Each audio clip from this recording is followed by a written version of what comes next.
পটল ভর্তা রেসিপি, গরম ভাতের সেরা সঙ্গী পটল ভর্তা রেসিপি।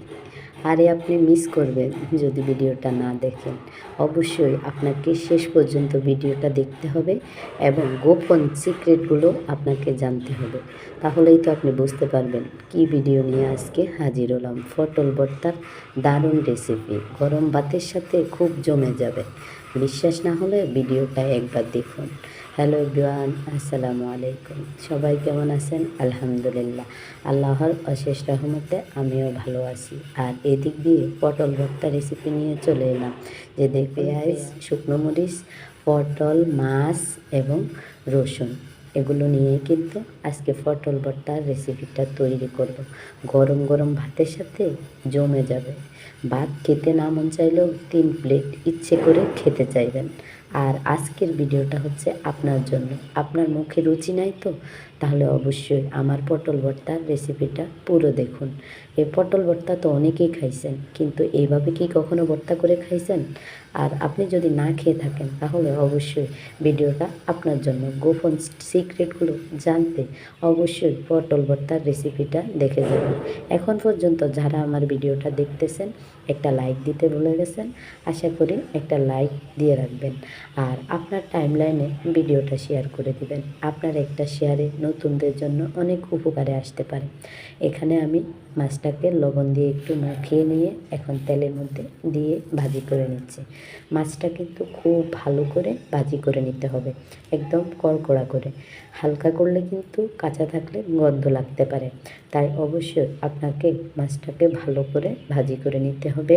এ পার্ট ও পার্ট, দুই পার্টেই আপনি কিন্তু এভাবে ভালো করে ভাজি করে নেবেন। আমার ভিডিওটা অবশ্যই আপনি ফলো করলে স্টেপ বাই স্টেপ আপনি সব কিছু দেখতে পারবেন। আর আমার এই ভিডিওটা ফলো করে যদি আপনি রেসিপিটা তৈরি করেন, খুব মন্দ হবে না, খুব উপকারে আসবে। মাছটা ভাজি শেষ, এদিক দিয়ে তেলের মধ্যে রসুনগুলো দিয়ে দিয়েছি। আর রসুনগুলোকেই এখন আমি ভালো করে 2 পার্ট ভাজি করে নেব। 2 পার্ট ভাজির মাঝামাঝি এসে গেছে, এরপরেই কিন্তু আমি পেঁয়াজগুলো দিয়ে দিয়েছি। যেহেতু রসুনগুলো আস্ত, সেগুলো একটু আগে দিয়েছি। আর যেহেতু পেঁয়াজগুলো কুচি করা, তাই সেগুলোকে একটু পরে দিয়েছি। এখন অলরেডি দুটোই একসাথে ভাজি করা হয়ে যাবে। দুটোই ভাজি করে নিয়ে উঠিয়ে নেব। এখন ভালো করে ভাজি করব যাতে কাঁচা না থাকে, গন্ধ না লাগে। অবশ্য পেঁয়াজ এবং রসুন আড়া কাঁচা থাকলেও গন্ধ লাগে না, কিন্তু মাছটা আড়া কাঁচা থাকা যাবে না। এই যে দেখুন, তেলের মধ্যে এখন শুকনো লঙ্কা দিয়ে দিয়েছি। আর এই শুকনো লঙ্কা দিয়ে কিন্তু আমি ভালো করে পটলের ভর্তা রেসিপিটা তৈরি করব।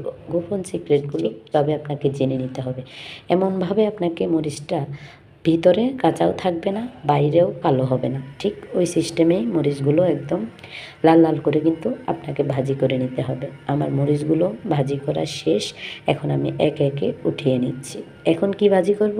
পটল কুচি কুচি করে কেটে রাখা পটলগুলোকেই কিন্তু এখন ভাজি করব। হালকা কিছুটা পরিমাণ লবণ দিব। এই লবণ দিয়েই কিন্তু ভালো করে তেলের মধ্যে 2 পার্ট ভাজি করে নেব। হালকা হালকা করে নাড়াচাড়া করতে থাকবেন যাতে নিচে দিয়ে পুড়ে না যায়। পুড়ে গেলে কিন্তু ভর্তাটা খেতে ভালো লাগবেন না। সম্পূর্ণ নতুন এবং সম্পূর্ণ ইউনিকভাবে ভিডিওটা তৈরি করার চেষ্টা করছি। আশা করি আপনার ভালো লাগবে। আপনি পুরোটা দেখে যাবেন। আপনাকে পুরোটা দেখার জন্য অনেক অনেক ধন্যবাদ, যারা এতক্ষণ থেকে আমার সঙ্গে এসেছেন ভিডিওটা দেখতে দেখতে।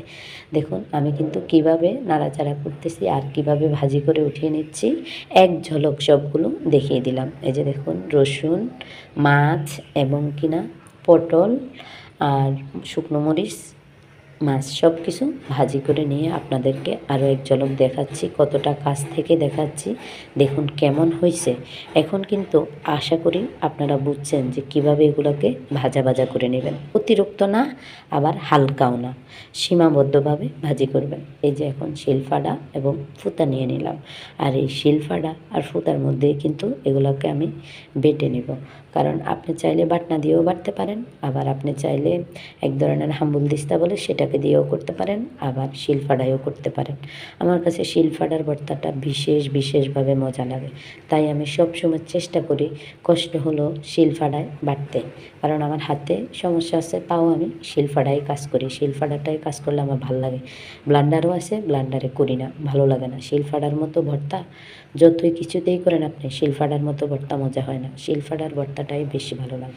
এদিক দিয়ে রসুন, পেঁয়াজ, মাছ এগুলো আমি ভালো করে বেটে এক রকমের ভর্তা কিন্তু তৈরি করে নিয়েছি। দেখুন, এগুলো কিন্তু এক রকমে খাবো আমি একই ভর্তা দিয়ে 2 রকমের ভর্তা তৈরি করলাম। এখন কিন্তু পটলগুলো বেটে নেব। তখন আমি পটল বাটি নেই, ওখানে পেঁয়াজ, রসুন এবং মাছটা বেটে ভর্তা তৈরি করে নিলাম এক রকমের।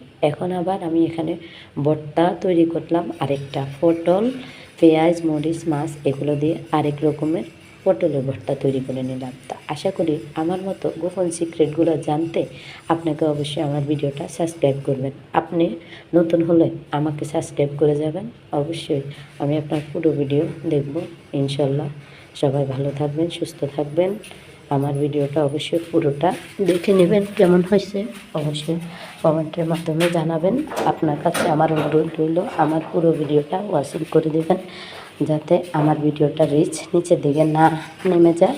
এই যে দেখুন, আমি অলরেডি কিন্তু পরিবেশনা করে নিলাম এবং পরিবেশনা করে নিয়ে আপনাদেরকে একটু দেখাচ্ছি কেমন হয়েছে। অবশ্যই জানাবেন কমেন্টের মাধ্যমে। আর ভুল হতেই পারে ভয়েসের মধ্যে, অবশ্যই কোনো ভুল ত্রুটি হয়ে থাকলে ক্ষমার দৃষ্টিতে দেখবেন। দেশ এবং দেশের বাইরে যারা আমার ভিডিওটা দেখতেছেন তাদেরকে অসংখ্য ধন্যবাদ। আসসালামু আলাইকুম।